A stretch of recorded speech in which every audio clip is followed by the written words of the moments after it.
Tea Time True Crime with Katie, and this is Katie, and I just want to say thank you so much for listening. And if you're watching, hello, thank you so much for watching. Definitely more light on. I hope you like. I actually hung pictures behind me. Stephanie Germanata, also known as Lady Gaga, and I have a signed autograph poster up top. You may not see it that well, but it's Melanie Martinez. I also have a little bit of collection of crystals, good vibes, and of course my glasses collection has grew, you know.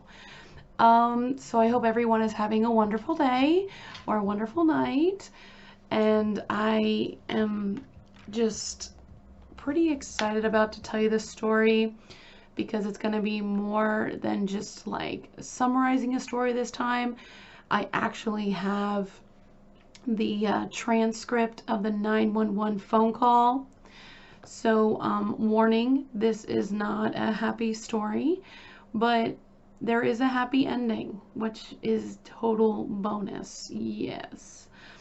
So we are going to, first off, thank you so much again, hello, for watching. And I have been getting actual case suggestions, and I am very excited about going through those. So I am definitely going to do more research. Now, tonight's story is not very well known. There has been instances and reenactments on Investigation Discovery Channel, you know, those true crimes, I Survived, you know, this case you may have heard of.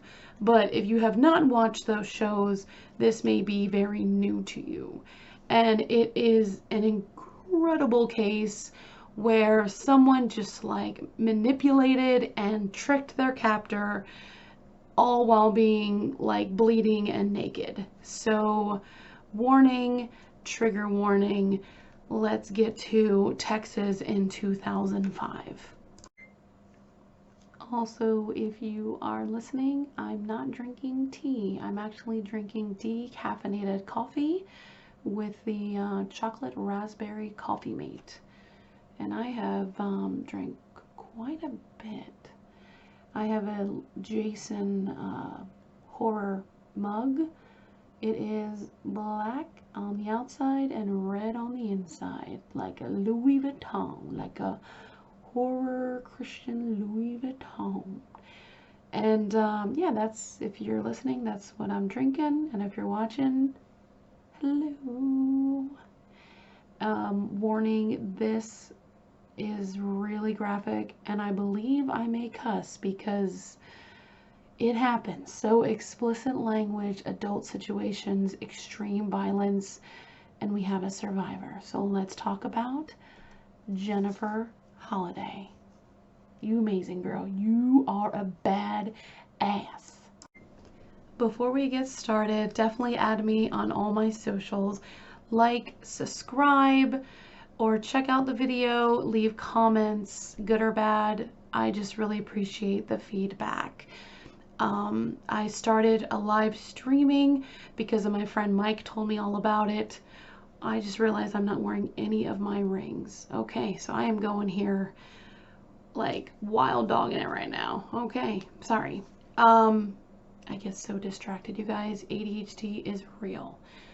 So I've recently joined this live streaming service called Kick, like, you know, K-I-C-K, and it's like Twitch, where you sign up and you live stream and you talk to people around the world. If you want to add me and hang out one night, my username is Catieqt, C-A-T-I-E-Q and a T, and so far we have read some chapters from a horror novel called Hyde Cove by Joseph Pesavento. If I butcher that, I am so sorry. But this book we're reading, it has 13 chapters. I'm on chapter 7, and I'm trying to think, should I finish the whole book next week or just do like 2 chapters a night, because the other night I was streaming for 4 hours and I still, my voice is kind of scratchy. So let me know down in the comments below. But so far it's pretty dope. So definitely hang out with me on Kick. So let's get to it and talk about the amazing survivor of Jennifer Holliday. Jennifer Holliday was a 27-year-old EMT, and she just worked like a 17-hour shift, like a double shift. So she was very tired. Her 18-year-old cousin, Anna Franklin, called her, I believe around 2 a.m. to ask if she can pick her up during her, for her babysitting job. The babysitting was done. She needed someone to pick her up. Okay? So Jennifer was not really happy because she's tired and she wants to stay home, but she wants, this is 2005. So this is, I feel like, way before the mainstream of Uber and Lyft and stuff like that, So this is remote Texas. I'm telling you, remote, okay? Lupkin, I believe the city is. Anywho, it is nonetheless terrifying. So she goes and picks up her cousin, and her cousin is really grateful. Anna is super excited and just like, hey, you know what? Thanks for picking me up. Can we stop and I get like a midnight snack? And of course, Jennifer's like, you gotta be kidding me. I already drove a long way to pick you up. I ain't stopping, okay? But as a good cousin, does, she's like, all right. So they stop at this gas station and she goes in and picks up Skittles. Now, we're not really sure how this interaction happened. I mean, we just don't know what happened during the interaction. I believe this creep that we're going to talk about is Eric Parnell, and he was there, and he was definitely blitzed, drunk, definitely kind of out of his sorts, out of his mind. And he was walking in or something, because the reenactments show him like trying to like open the door for her. She goes in, he tries to talk to her. She's not even like paying him any mind. Like, all right, dude, bye. You know what I'm saying? So I don't know you. So they just get back into the Ford Explorer, which is Jennifer's, and they're driving, right? They're just driving, and they're on the way to, Jennifer's house. Well, they stop at a stop sign, just like you do, okay? And out of nowhere, the car from, well, it wasn't a car, it was a truck. The truck from the convenience store was following them. And at the last moment, they didn't realize, they literally did not realize anything until they heard this huge, loud bang.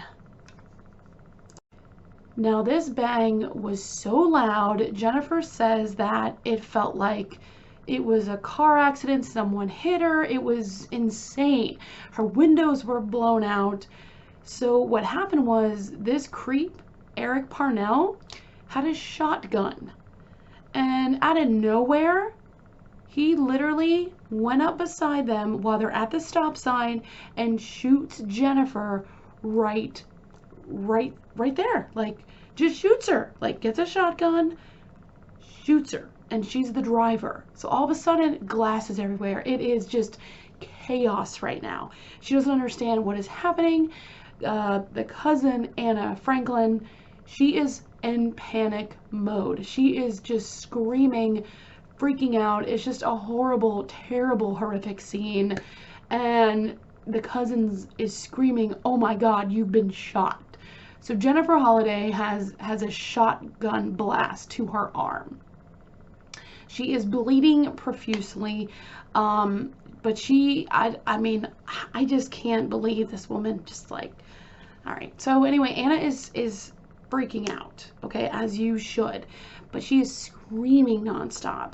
And Eric Parnell, the next thing he does, he gets the barrel of the shotgun, goes like, it just was so fast. Like Jennifer said, she didn't understand like what is happening, it just happened.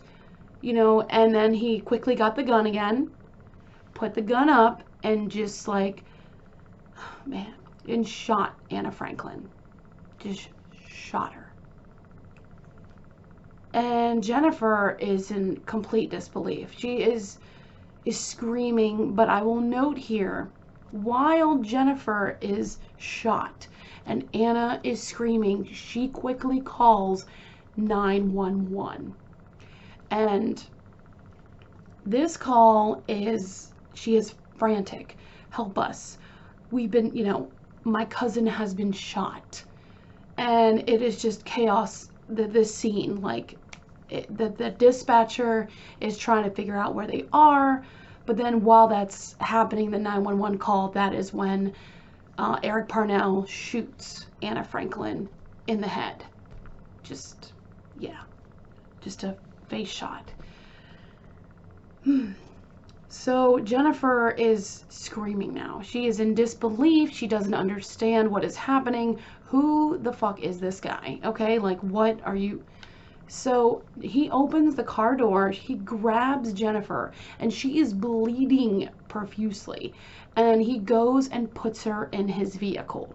Now, when she is sitting in the vehicle, she is, the best way to describe it, I'm guessing survival, fight, or flight mode. Because she looks in the vehicle and she sees the gun that he shot her with. So she's automatically thinking, oh my gosh, I'm going to get this gun and I'm going to throw it outside. Now, while she's doing this, Eric Parnell goes back to the Ford Explorer, grabs Anna Franklin, and throws her like on the ground outside. And Jennifer is in complete disbelief. Like, she just doesn't understand. Again, I just don't understand how someone would, like, what they would think. Now, she claims that, okay, I could shoot him. I could just, but you just don't know. You can't really think clearly, which is a given. So Jennifer is in the car, okay, and the truck, and she sees Eric Parnell come back into the vehicle. But before she does, she notices, after she threw out the shotgun outside, she looked around the vehicle and realized that the stupid vehicle was loaded with firearms. So she's just like, oh, you gotta be fucking kidding me. You know what I'm saying? Like, oh my God, what, And so the night just gets worse. Yes, ladies and gentlemen, the night gets worse. So he begins driving to a remote area, backwoods area, and he takes Jennifer out of the vehicle, okay, strips her clothes, and starts sexually assaulting her. He begins of this horrible rape. Now, Jennifer is just like, he's gonna kill me. I'm gonna die tonight. But she didn't want to die. But when they got back in the vehicle after the sexual assault, he turned. Like, his mood and his personality just changed. It was scary. Because then he literally looks at her after he just brutalized her, after he shot her in the arm and shot her cousin right in front of her, someone who she loves very much. He literally is like, oh my God, what happened? What happened to your arm? You're bleeding. Yeah, he went full on split psycho. He went from a madman to somebody's like, oh, what happened? Like, and she played on it. She literally did. She was like, oh, well, you saved me. You saved me from this guy named John. And of course she's like making this up because she knows she's losing time. She's losing a lot of blood. And she's like, oh my gosh, you saved me. Don't you remember? And he's like, no, and she's really playing it out like, no, I'm having a really good time and everything has been wonderful, but I'm hurting really bad. I need to get to a phone and I want us to be together. You don't want me to die, do you? And Eric Parnell is lopping it up like a kitten with milk, just lopping it up, and is like, well, yeah, you're really pretty. You know what I'm saying? It's just, oh my God, I can't believe Jennifer just like thought, it's unbelievable. So she's like, I need to get to a phone. And he's like, well, I can take you to my house. I have a phone. And she goes, yes, please. You know, I can't wait for us to be together. You know, and she made it really believable. Just kept pounding that dialogue in his head. You know what I'm saying? Like, you're my hero. Thank you. Please, but help me though. And I'm going to read you the 911 phone call. So eventually Parnell agreed to take her to his house to call 911, but of course not before, again, threatening her life. And so she is like on fragile waters here because he is just topsy-turvy, loopy crazy, okay? Definitely on some kind of drugs, alcohol, definitely under the influence. So, all right. He said I should stop acting bad and I would end up like other people have ended up, Holliday said, and that he won't be responsible for what happens to me. But when they arrived, Holliday first noticed a small cemetery located in the front of the isolated property. Man, that is like terrifying crap right there. That is like nightmare fuel. But Jennifer really wanted to live, and she did not know the state of her cousin, and she was really worried about Anna. So she wanted to keep this ruse going, okay?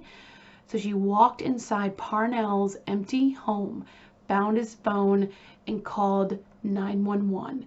So the call goes like this. This is Holliday.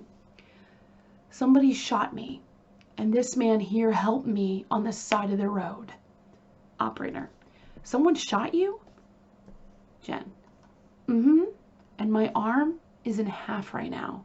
And this man right here in front of me helped me out. A muffled male voice as Parnell is speaking to Holliday. The operator. Okay. Where are you, ma'am? Jennifer. Please, hurry. Operator. Okay, well, are you from this area, ma'am? Mm-mm. Okay, well, let me speak to the gentleman that's helping you, okay? Mm-hmm. Speaking to police officer on her end, the operator is talking to a police officer at this time on her end saying, I've got another gunshot wound.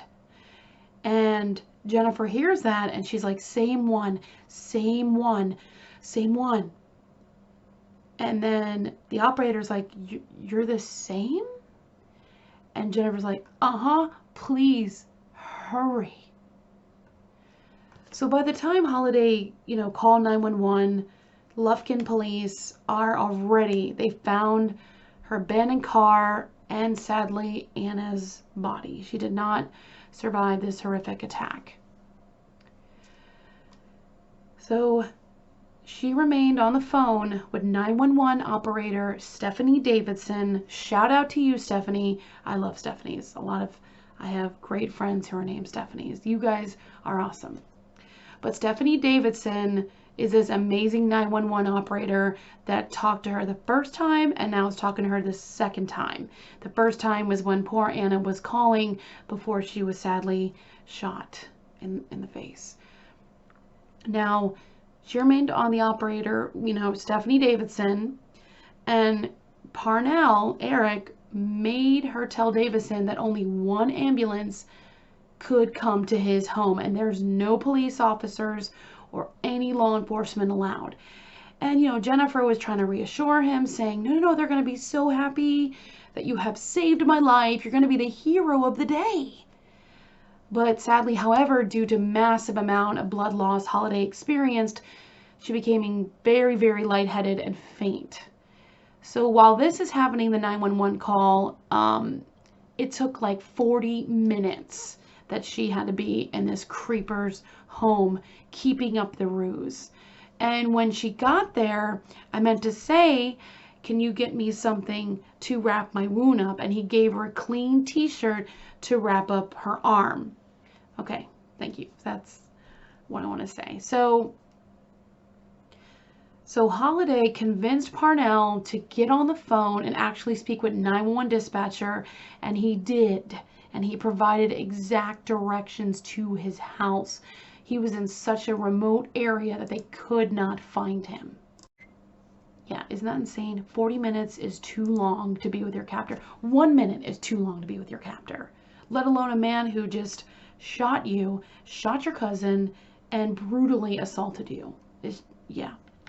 So, this is the 911 continued. This is Stephanie. Do you think paramedics can find it if it's a long driveway? And then Eric Parnell. Well, I don't know if they can or not. That's why I want to talk to the end. I want to walk to the end of the road. I don't know. It's right before the cemetery. The operator, Stephanie. Okay, they should be able to find it. It's kind of a ways out there, and it takes them a few minutes to get there is all. How is she doing? Is she getting faint or anything? I know she said she's lost a lot of blood. And he's like, well, she's completely okay, but I know she's scared out of her wits. So am I, because I'm the one that picked her up, and I'm scared to death because I got blood from head to toe. Stephanie, well, you're doing a great job, okay? The ambulance is not far from you, all right? So while they were continue waiting, like I said, 40 minutes, Eric Parnell begins to genuinely believe that he did not shoot Jennifer or Anna Franklin. And that Holliday brought, she brought him into this, alternate universe that made him a hero, which is unreal. And he was just he kept saying, well, where did your friend go? The friend, he didn't realize was her cousin. And she was like, well, she's in the car, remember? She didn't want to come, you were just going to bring me, remember? So, like I said, they finally arrive after this. And it's literally more than 100 miles northeast of Houston. But they did not approach the home because over the phone, Davidson, Stephanie, told Holliday to walk out of the house and head towards the ambulance. And when she walked outside, he was right behind her. And she was remembering walking up to this hill, and she wasn't sure if it was the trees or something moving. And she's like, oh my God, I'm losing so much blood. I'm seeing things. But Holliday wasn't imagining anything. She actually, the SWAT team moved through the woods towards Parnell, and they rapidly overwhelmed him and took him into custody. Yeah. Insane, right? So after that happened, the first thing she did when the police had her was she broke down. She cried. She had all the emotions that you could think of. And she was like, get this shirt off me. Get this shirt off. She just didn't want a piece of his clothing on her. And now you remember, she's naked. She does not have clothes on.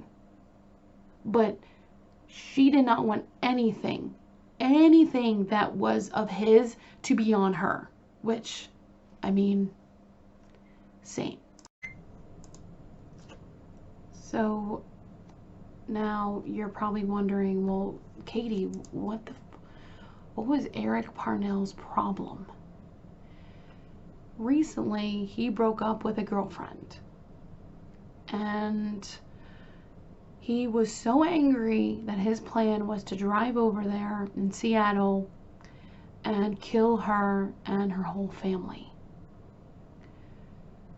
This is just the case of wrong place at the wrong time. He was medicating himself through, we don't know what drugs, but definitely alcohol. And they think the behavior and the personality switch was due to blackout.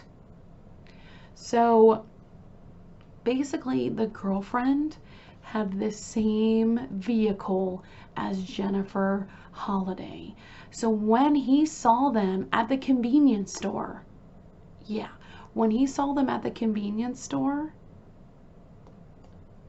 he in his sick, twisted, angry mind, okay, he thought it was his girlfriend. Like, what? Yeah. I know, it's insane. It was a complete stranger. She didn't know who the fuck he was. It's just unreal. And I just want to say, you know, Anna Franklin, you know, rest in peace. She was born April 26, 1987. Strong Taurus woman, I, you know, assume. And she did not survive this stupid, senseless, horrific act. And Jennifer Holliday, she lost her job as an EMT. That means she lost her health insurance. And she went into massive debt and no longer could afford the surgeries that she needed. She still can't feel the back of her hand at all. She can't even put her hand to her face. She has no fine motor skills.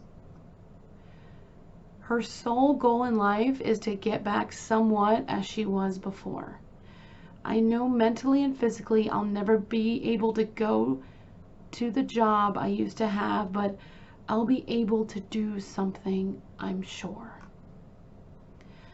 So these surgeries, she went to 5 surgeries to repair a hole in her bone and fend off infections from nearly 40 shotgun pellets still lodged in her body. A 20-inch long scar runs along the back of her left arm, and she said any money she makes goes towards medical bills. She has a hard time doing any simple tasks such as tying shoes and opening containers.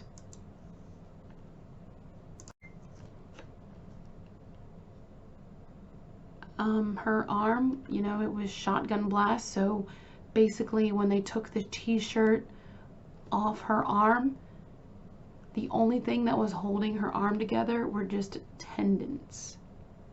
Her arm was basically off. Like, that is so sad and horrific. And let's just take a moment and just send positive energy and positive vibes to these women who, and these families who have been affected by this senseless, horrific crime. And don't you worry, folks, sorry. Eric Parnell is a psycho, and he is going to be in bars for the rest of his life. Yeah. Lock it, throw away the key.